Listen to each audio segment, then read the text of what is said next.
chikafu uchizvitemba. Kana wakapenga undiresponde. Uchitaura shit.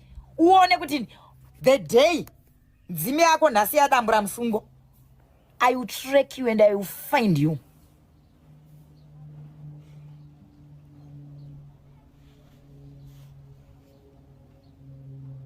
I will find you, girl.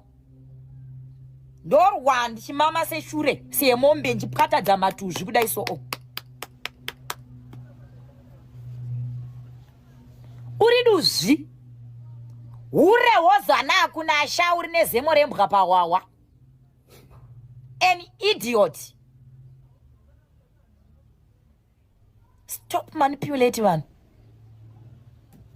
Stop manipulating one. Ndokumamisa ukadzungaira. Ini ndikakumamisa unotama marare Colourful. But face yangu ukaicherechedza, I'm a real man.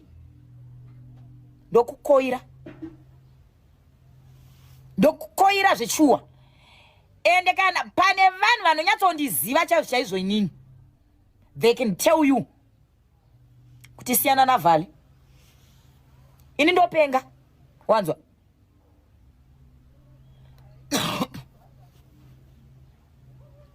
Ini ndopenga. Kudopenga chako njere dzangwa dzina kana kutombokwana ini Mwari. I'm sure Mwari vaifana kuti kana kuti amai vangu vabereki vangu vandiendese psychiatric. I see something that lack on my mind. Machende ndinawo ndokumitisa.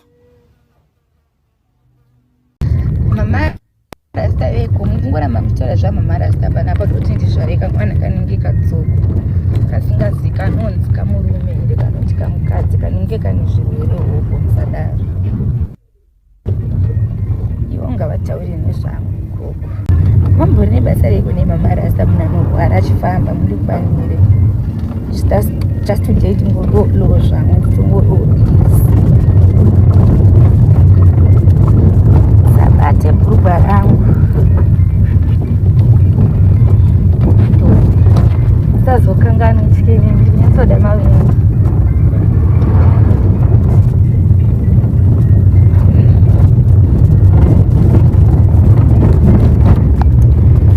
Musabate bhurugwa rangu.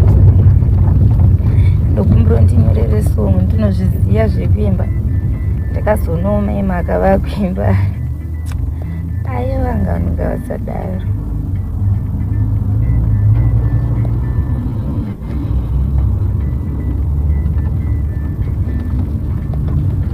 Vamwe vanenge vachiita maloti pangatove nenhumba irova ngoma wani. Kababa kacho kandururani kanotorova kokeni. Asaitorova ngoma isatongoreka. Inini ndinongoti ndikadorova ngoma ndakutorutsa saka baba kacho akabve mumabhizi enyedomo. Chidhakwa ndururani.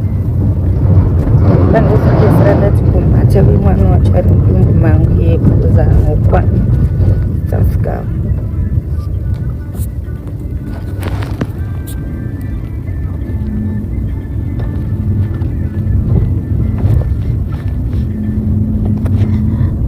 Ana maloti vari kukoto. Ane mawarrant of arrest ka. Ndosaka maiona pavidhio vanhu vaitonyanya mamonya aitotraya kutovhiringidza polisi so that yakwanise kutiza. Because ane mawarrant of arrest akawanda.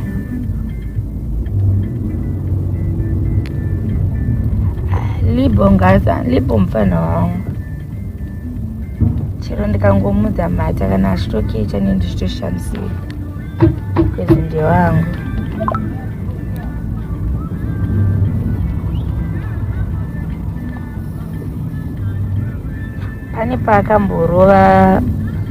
Pane paakamborova Katarina paakanzi nadhokta Nonongomuka kupenga paakadhemejwa brain. Vakatiza futi koti saka nyaya dzacho dzinenge dzakawanda.